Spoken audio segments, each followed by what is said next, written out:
স্বামী স্ত্রী সম্পর্ক যদি ভালো হয় তাহলেই কেবলমাত্র সন্তান ভালো হওয়ার সম্ভাবনা আছে। একটা সন্তান আলিম হয়ে যাওয়া, হাফেজ হয়ে যাওয়া, বড় বুজুর্গ হয়ে যাওয়া, এটার নাম সফলতা নয়। একটা সন্তান সে মানুষ হতে পারলো কিনা, সমাজের মানুষকে মানুষ হিসাবে মূল্যায়ন করতে পারলো কিনা, তার মধ্যে উত্তম চরিত্র আর আদর্শ আছে কিনা, এগুলা যতক্ষণ পর্যন্ত পরিষ্কার না হবে ততক্ষণ পর্যন্ত একজন মানুষ পূর্ণাঙ্গ মানুষ হতে পারে না। আমার কথা কি আপনারা বুঝতে পেরেছেন? এই জন্য মনোযোগ দিয়ে শুনবেন। মহিলাদের সাথে যে সম্পর্ক, মানে স্বামী স্ত্রীর সম্পর্ক, খুব মনোযোগ দিয়ে শুনবেন। ঘাট তেরামি করে নয়, আন্তরিকতা দিয়ে মহিলাদের সাথে সুন্দর আচরণ প্রদর্শন করে জীবনকে সুখী করা যায়। কথা বুঝতে পেরেছেন? এ বিষয়ে রাসূল পাক সাল্লাল্লাহু আলাইহি ওয়াসাল্লাম মানুষের জীবন চালাতে গিয়ে অনাকাঙ্ক্ষিত পরিণতি হতে পারে, ভুল হতে পারে, এই জন্য রাসূল এক কথা বলেছেন। তিনি বলেছেন, তোমরা নারীদের সাথে হিতাকাঙ্ক্ষী হও, নারীদের সাথে বন্ধুসুলভ আচরণ করো, নারীদের সাথে, স্ত্রীর সাথে ভালোবাসাপূর্ণ আচরণ করো। কে বলেছেন? বললেন না। কে বলেছেন?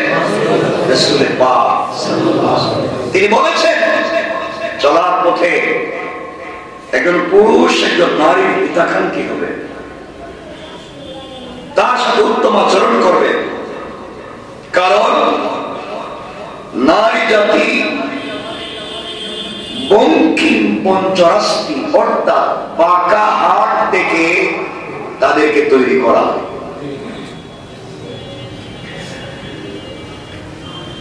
হাড়টির যে অংশ থেকে তৈরি করা, উপরের অংশ পাকা, অর্থাৎ তাদের প্রকৃতিগত ভাবেই তারা বাঁকা এবং বেঁকে, মানে উল্টা বুঝে। কথা বলেন? আমি খুব খারাপ বলে দিচ্ছি, আর সহজ শব্দ খুঁজে পাচ্ছি না।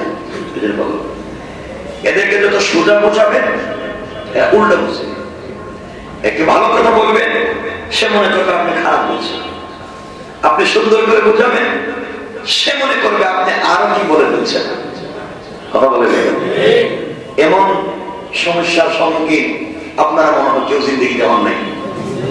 আপনাদের অবস্থা মনে হইতেছে আপনারা জিন্দিগিতে এমন বিষয় সম্মুখীন হইতে পারেন নাই। হয়েছে? আপনাদের অভিজ্ঞতা আছে? আচ্ছা, ঠিক আছে। এই জন্য রাসূল পাক সাল্লাল্লাহু আলাইহি ওয়াসাল্লাম বলেছেন, এর জন্য স্ত্রী বাঁকা, একটু বেশি বুঝে। কথা বুঝেন নাকি? একটু কি বুঝে? বেশি বুঝাটা খারাপ না, না খারাপ? বেশি খারাপ করে, বেশি খারাপ, একটু বেশি বুঝে এরা। কিন্তু মনে রাখবেন, এরা পরিবারের প্রতি খুব আন্তরিক থাকে, ঠিক কিনা? আপনার সন্তানকে আমানতের সাথে রক্ষা করে, আপনার সম্পদ সবকিছুকে তারা হেফাজত করে। রাসূল পাক বলেছেন, চলার পথে নিজের অবস্থায় উপেক্ষা করলে ওরা বাঁকা থেকেই যাবে, আর যদি তোমরা এদেরকে ভালো করতেই যাও তাহলে ভেঙে যাবে। তাহলে খুব সোজা করতে চাইও না, কি হয়ে যাবে? ভেঙে যাবে। সবাই বলেন কি হয়ে যাবে? সবাই বলেন কি হয়ে যাবে? আর তাদেরকে তাদের অবস্থার উপরে রেখে দিলে বাঁকা হয়ে যাবে। তাহলে কি করতে হবে? আল্লাহ রাসূল বলছেন, তোমরা তাদের জন্য কল্যাণকামী হও, তুমি ধৈর্যশীল হও, কষ্ট দিলেও, রাগ করলেও, খারাপ কথা বলে ফেললেও, কটু কথা বলে ফেললেও চলার পথে তুমি ধৈর্যশীল হও। বরকত দিবেন কে? আর জোরে বলেন কে?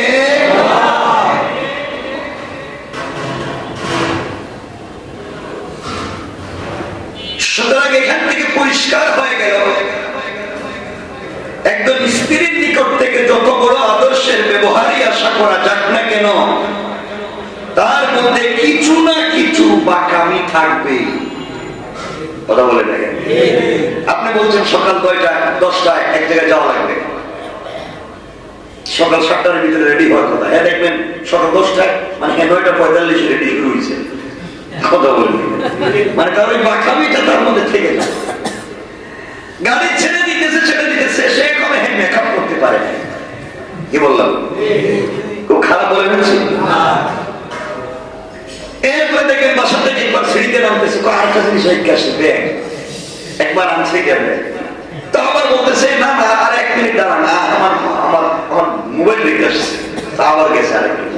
মানে এরকম তো হলো সেগুলা করবেই, এটা তার স্বভাব, এটা তার কথা বললেন না, এটা তার এই স্বভাব চরিত্র জন্মগত সৃষ্টি করেছেন কে?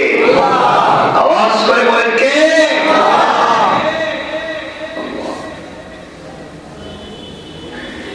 এই জন্য রাসূল পাক সাল্লাল্লাহু আলাইহি ওয়াসাল্লাম বলেছেন সম্পূর্ণভাবে স্বামীর মনে অঙ্কিত সরল পথে সে চলতে নাই পারে, অর্থাৎ স্বামী যেভাবে চলতে বলেছেন সে সেভাবে চলতে নাই পারে, স্বামী যে পথের কথা বলেছে সে সেভাবে চলতে নাই পারে, বরং বাঁকা পথে সে চলে যেতেই পারে। এই জন্য রাসূল পাক সাল্লাল্লাহু আলাইহি ওয়াসাল্লাম বলেছেন তুমি যদি একবারে পরিষ্কার সোজা করতে যাও তাহলে হাড় ভাঙ্গার মতো ভেঙে যাবে। সে যখন বাঁকামি করবে, সে যখন উল্টামি করবে, তুমিও যদি তার সাথে এগুলা করতে যাও ভেঙে যাবে, অর্থাৎ তোমার রাগ উঠে যাবে, দাম্পত্য জীবন ভেঙে যাবে, তুমি তাকে তালাক দিয়ে দিবে। ঠিক কিনা? কথা বলেন। রাসূল সাল্লাল্লাহু আলাইহি ওয়াসাল্লাম বলেছেন কোন মুমিন পুরুষ যেন কোন মুমিন নারীকে ঘৃণা না করে। কে বলেছেন? রাসূল পাক বলেছেন কোন মুমিন পুরুষ যেন কোন মুমিন নারীকে ঘৃণা না করে, কারণ সে তার একটা গুণ অপছন্দ করলেও তার মধ্যে অনেকগুলা গুণ আছে যেগুলা মুগ্ধ করে।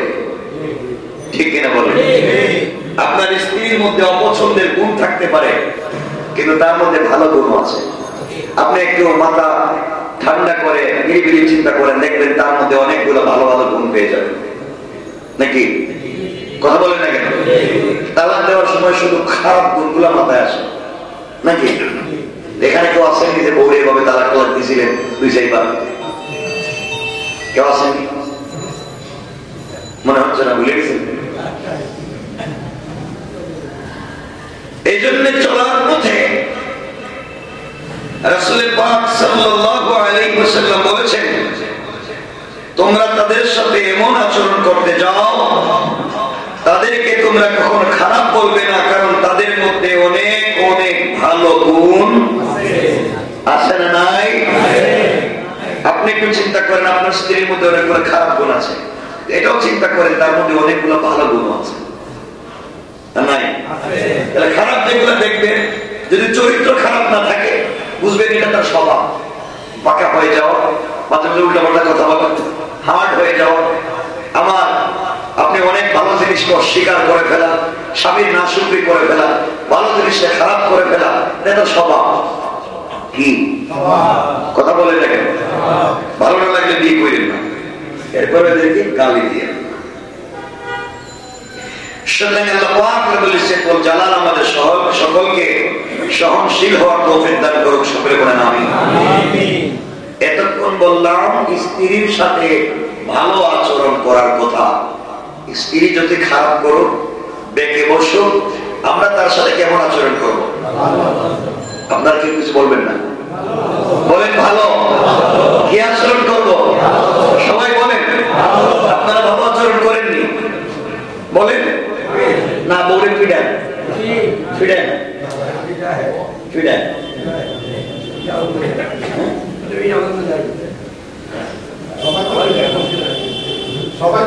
মাঝে মাঝে ফিরে ঠিকই না মাঝে মাঝে ফিরে না বউ সামনে ফিরে আমি বুঝতেছি না কে কার ফিরে আল্লাহ মাঝে মাঝে ভালোবাসা পূর্ণ তিরস্কার হতে পারে কিন্তু মারামারি করা খারাপ আচরণ করা ঠিক না বলে ঠিক না এরপরে তখন বললাম স্ত্রীর কথা এখন স্বামীর কথা বলি স্বামী হচ্ছে এমন একজন পুরুষ যার সাথে স্ত্রী রক্তের কোন সম্পর্ক নাই না আছে আছে আপনার স্ত্রীর সাথে আপনার রক্তের সম্পর্ক স্বামী এমন একজন পুরুষ যার সাথে স্ত্রীর রক্তের কোন সম্পর্ক না থাকলেও ইসলাম তাকে প্রাধান্য দিয়েছে জন্মদাতা বাবারও আগে সুবহানাল্লাহ বলেন না একজন স্বামীকে এত প্রাধান্য দিয়েছে একজন জন্মদাতা বাবারও আগে একমাত্র তিনি এমন একজন মানুষ যার সাথে সবকিছু শেয়ার করা যায় যার কাছে কোন জিনিস গোপনীয়তার প্রয়োজন হয় না সে কে কথা বলেন না কেন স্বামী স্বামী এমন একজন পুরুষ যার কাছে কোন জিনিস গোপন করার প্রয়োজন পড়ে না সুতরাং সর্বপ্রথম এই পৃথিবীর সৃষ্টিতে যে সম্পর্ক দিয়ে তৈরি হয়েছে এই সম্পর্কটা স্বামী স্ত্রী পৃথিবীর প্রথম সম্পর্ক কথা বলেন বাকি সব এরপরে আদম এবং হাওয়া কি ছিলেন পৃথিবীর প্রথম সম্পর্ক কিসের স্বামী স্ত্রী স্বামী যতটা আপন হয় স্ত্রী কথাগুলো ভালো করে বলবেন স্বামী যতটা আপন হয় একজন স্ত্রীর আবার স্বামী স্ত্রীর সম্পর্ক ততটাই ঠুনকু হয় স্বামী স্ত্রী একে অপরের যত আপন সম্পর্ক ঠুনকু নাকি আপনাদের কি মনে হয় কথা বলেন স্বামী স্ত্রীর সম্পর্ক খুব কঠিন না হালকা হালকা কঠিন না হালকা একেবারে স্বামী স্ত্রী একজন আর একজনের প্রতি যতই ভালোবাসা থাকুক সম্পর্ক একেবারেই হালকা আর আগে হোক কিংবা হাসি ঠাট্টায় হোক তিনটা মাটি সম্পর্ক শেষ ঠিক না মুহূর্তেই হালাল স্ত্রী হারাম হয়ে যায় ঠিক না বলেন তাহলে এই পৃথিবীতে স্বামী স্ত্রীর সম্পর্ক সব থেকে গভীর জন্মদাতা বাবার চাইতেও বেশি কারণ তার সাথে সবকিছু শেয়ার করা যায় কিন্তু মনে রাখবেন এই সম্পর্কটাও ঠুনকু তিন তালাকে শেষ হয়ে যায় হালাল থেকে হারাম হয়ে যায় অথচ রক্তের সম্পর্কে যত যাই হোক কখনো হালাল হারাম হয় না হারাম হালাল হয় না বাবা যতই খারাপ হোক মা যতই খারাপ হোক সারা জীবন মাই থাকে সারা জীবন বাপই থাকে পর হয়ে যায় না কিন্তু স্বামী স্ত্রীর সম্পর্ক তালাক দিলেই পর হয়ে যায় কথা বলেন না কেন এই জন্য স্বামী স্ত্রীর এই মহৎ সম্পর্কের যত্ন নিতে হয় যত্ন যত বেশি নেবেন ভুল বোঝাবুঝি কম করবেন রাগের মাথায় সম্পর্ক শেষ না করবেন যত যত্ন নিবেন এই সম্পর্ককে সুদৃঢ় এই সম্পর্ককে শক্ত করে দিবেন কে আর জোরে ওয়াজ করে বলেন কে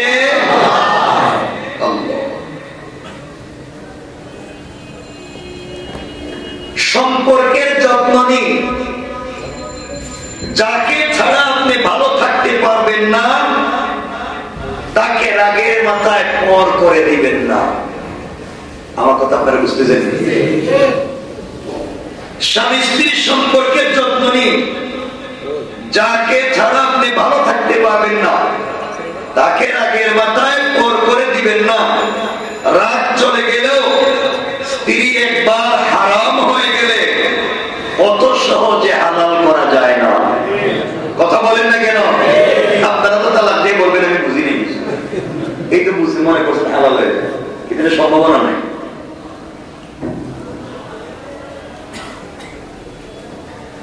মনে রাখবেন এই একটা সম্পর্কেই যদি সম্পর্কটা টিকে যায় তবে মৃত্যুর আগ পর্যন্ত দুজন দুজনকে ছেড়ে যায় না। কথা বলেন না কেন? দুজন দুজনকে ছেড়ে যায় না, পাশে থেকে সারা জীবন থেকে যায়। সন্তান যতই আদরের হোক তারা ঠিকই এক সময় নিজেদের সংসার নিয়ে ব্যস্ত হয়ে যায়।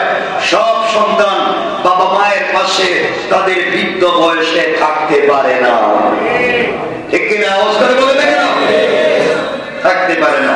থেকে যায় শুধু স্বামী স্ত্রী সম্পর্ক, থেকে যায় বুড়া বুড়ির সম্পর্ক। সুতরাং মানুষ একে অপরের পাশাপাশি যদি থাকতে চায়, ভুল বুঝাবুঝি কমাইয়া একে অপরকে ভালোবাসতে শিখতে হবে। পরিবার সুন্দর হবে, ভালোবাসাও তৈরি হবে, বরকত হবে, সন্তান বড় হবে, উত্তম বরকত দিয়া জান্নাতি বানাইয়া দিবেন কে? আমার তো দেখে আপনারা বুঝতেছেন। তাহলে স্বামী স্ত্রীর সম্পর্ক সুন্দর করবো তো ইনশাআল্লাহ। একটা বিষয় খেয়াল করুন, আপনি যাকে বেশি ভালোবাসবেন তার অল্প আঘাতেই আপনি কষ্ট পাবেন বেশি। কথা বলেন না কেন? সুতরাং স্বামী স্ত্রীর সম্পর্কটাও তেমন, যতটা আপন ততটাই ঠুনক। কথা বলেন না কেন? স্বামী স্ত্রীর সম্পর্কটা খুব আপন না? আপনাদের কাছে কেমন? আওয়াজে মনে খুব খারাপ মনে হচ্ছে, আওয়াজে মনে হলে দেখতে মনে মনে দেখতেই পারেন না ইউসুফকে। স্বামী স্ত্রীর সম্পর্ক আপন না খারাপ? সবাই বলতে হবে। আপনার চিন্তা করেন না, একটা মেয়ে একটা বাবার বাড়িতে 20-25 বছর থাকলো, বড় হইল, মা বাপ ভাই বোন আত্মীয় স্বজন সব ছেড়ে দিয়া তোমার হাত ধরে চলে এসেছে। কোন সম্পর্ক হলে চলে আসতে পারে? ঠিক না? সুতরাং এই দুজন দুজনের মধ্যে যদি বোঝাপড়া আর ধৈর্য সহ্য যদি ভালো হয়, এগুলো যাদের যত বেশি তাদের সম্পর্ক তত মজবুত। ধৈর্য বেশি রাখতে হবে, একজন আরেকজনকে বেশি বুঝতে হবে, কারণ রাগ করে একবার ভেঙে গেলে আফসোস করা ছাড়া কোনো পথ থাকবে না। স্বামী স্ত্রীর সম্পর্ক যদি ভেঙে যায়, বাপ তার সন্তান তার মাকে হারাবে, সন্তান তার ভাবকে হারাবে, সন্তান মায়ের আদর পাবে না, সন্তান বাবার আদর পাবে না। আপনি তো তৃপ্তি করে বেড়াবেন, কিন্তু সন্তানকে তার মায়ের আদর থেকে আপনি মাহরুম করবেন। কথা বলেন না কেন? এজন্য এগুলো করা যাবে। আমার কথা বুঝতেছেন আপনারা? স্বামী স্ত্রীর সম্পর্ককে চমৎকার করতে হবে। বলেন ইনশাআল্লাহ।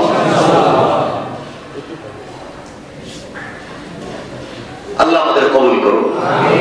সবাই একটু জোরে বলেন আমিন। প্রথমে বলেছি স্ত্রীর সাথে ভালো আচরণ করা, এরপরে বলতে স্বামীর সাথে ভালো আচরণ করা, এরপরে বললাম দুজন মিলে একটা পরিবারকে সুন্দর করা।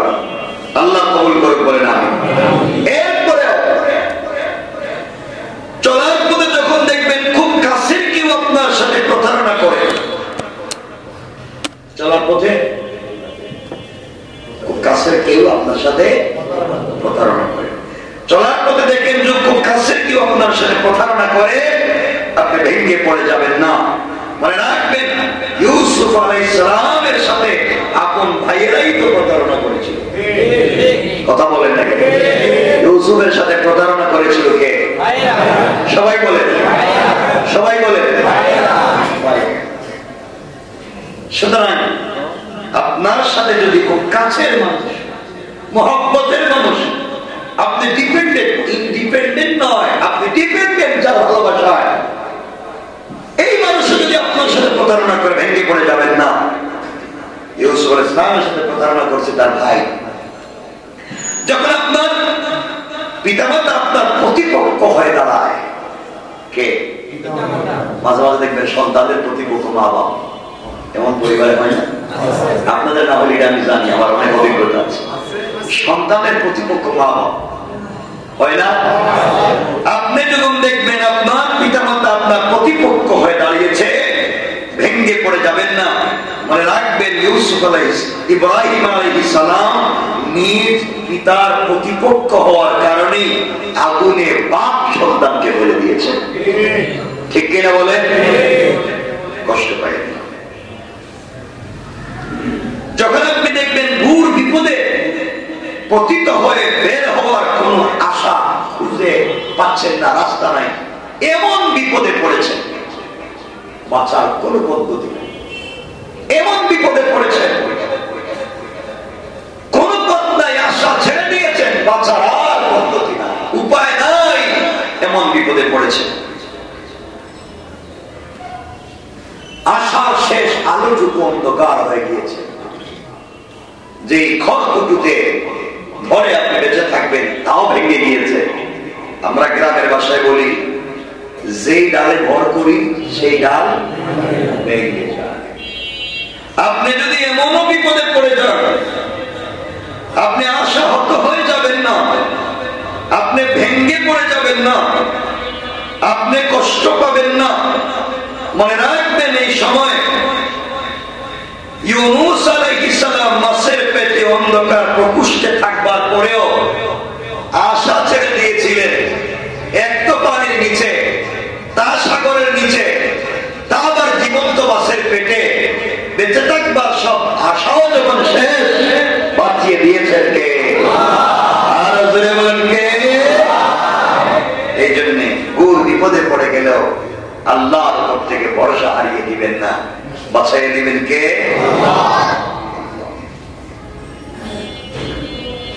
যখন আপনার বিরুদ্ধে কেউ মিথ্যা অপবাদ দেয়,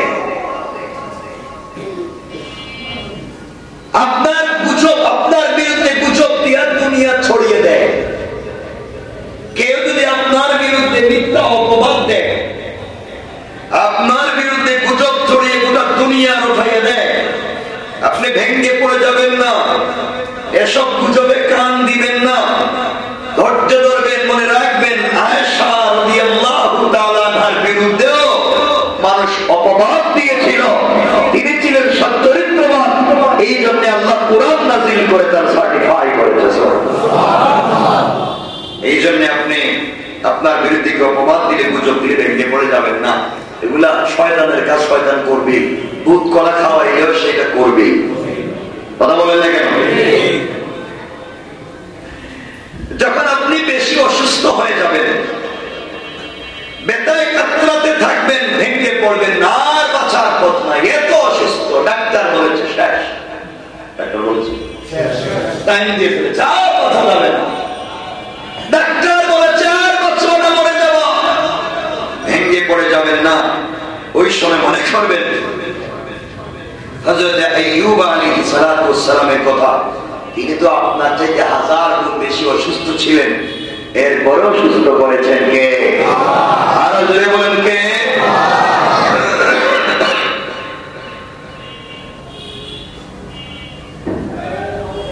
আপনি যখন নির্জনে একাকিত্বে হয়ে যাবেন, একা একা কষ্ট পাচ্ছেন, ভেঙে পড়বেন না। নির্জনে একা, কেউ আপনার সাথে নেই, আপনি একেবারেই একা, ভেঙে পড়ে যাবেন না।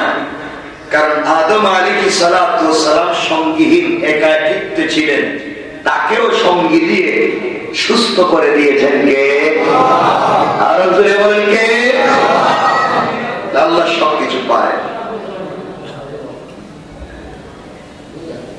যখন কোন যুক্তি দিয়েই আপনি একটা অবস্থার পিছনের কারণ খুঁজে পাবেন না, তখন কোন প্রশ্নবান ব্যতীতই স্মরণ করুন নূহ আলাইহিস সালামের কথা।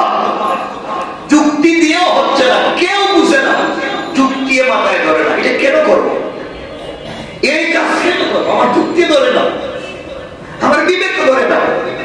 এই যুক্তির পিছনে না দৌড়িয়ে আপনি স্মরণ করুন নূহ আলাইহিস সালামের কথা। নূহ আলাইহিস সালাম তো মরুভূমিতে, যেখানে জিন্দেগিতে পানি নাই, এই মরুভূমিতেও 3 তলা নৌকা বানিয়েছিলেন, আর বন্যা দিয়েছিলেন কে?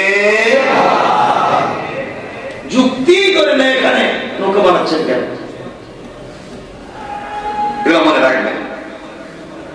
যদি দেখেন আপনি আপনার পরিবার পরিজন আত্মীয় স্বজন বন্ধু বান্ধব সর্বোপরি দুনিয়ার দৃষ্টিতে কৌতুকের পাত্রে পরিণত হয়ে গেছেন।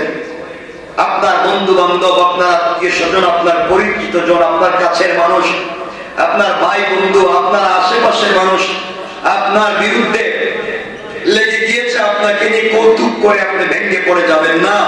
কারণ আমাদের প্রিয় নবী সাল্লাল্লাহু আলাইহি ওয়াসাল্লামের কথা স্মরণ করুন, তিনি আপনজনদের হাসি তামাশার পাত্রে পরিণত হওয়ার পরেও সৃষ্টির মধ্যে শ্রেষ্ঠ নবী বানিয়ে দিয়েছেন কে?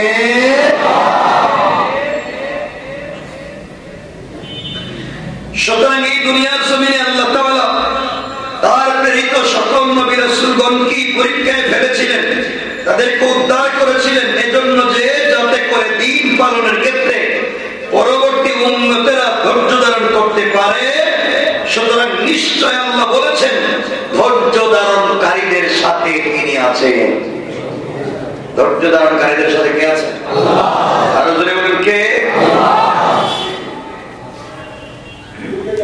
এই জন্য আল্লাহ রাব্বুল ইজ্জতুল জালাল বলেছেন, গোলামরে এই দুনিয়ার জমিনে চলার পথে গোলাম, দিলের ভিতরে কষ্ট নেওয়ার কোন সুযোগ নাই, দিলের ভিতরে ব্যথা নেবার সুযোগ নাই। তোমাকে যদি পরিবার থেকে কেউ কষ্ট দেয়, স্ত্রী থেকে অথবা মা বাপ থেকে ভাই বোন থেকে কষ্ট দেয়, পরিবারের ভিতরে ভেঙে পড়ে যাইও না। মনে রাখবা সবাই তোমাকে ভুলে গেলেও আমি রব তোমাকে ভুলে যাব না। এই জন্য দুনিয়ার জমিনে চলার পথে আমরা যদি আল্লাহ রাব্বুল ইজ্জতুল জালালকে খুশি করতে পারি, আল্লাহ রাব্বুল ইজ্জতুল জালাল বলে দিয়েছেন, বান্দারে তুমি যদি চলার পথে আমি আল্লাহকে খুশি করতে পারো বান্দা, আমি খুশি হয়ে গেলে পুরা দুনিয়াও যদি তোমার উপরে নাখুশ হয়ে যায়, আমি আল্লাহ তোমাকে খুশি করে জান্নাতের ওয়াদা দিতে পারি। এই জন্য চলার পথে দুনিয়ার জমিনে যদি আপনি আমি উত্তম সন্তান আশা করি, চলার পথে যদি ভালো ভালো সন্তান আশা করি, এক নম্বরে স্বামী স্ত্রীর সম্পর্ককে চমৎকার করা লাগবে। স্ত্রী স্বামীকে ভালো করে বুঝতে হবে, স্বামীও স্ত্রীকে, স্ত্রী স্বামীকে ভালো করে বুঝতে হবে। একজন আরেকজনের বোঝাপড়া কেমিস্ট্রি যদি চমৎকার হয়ে যায়, এই পরিবারের ভিতরে বরকত দিয়ে দিবে।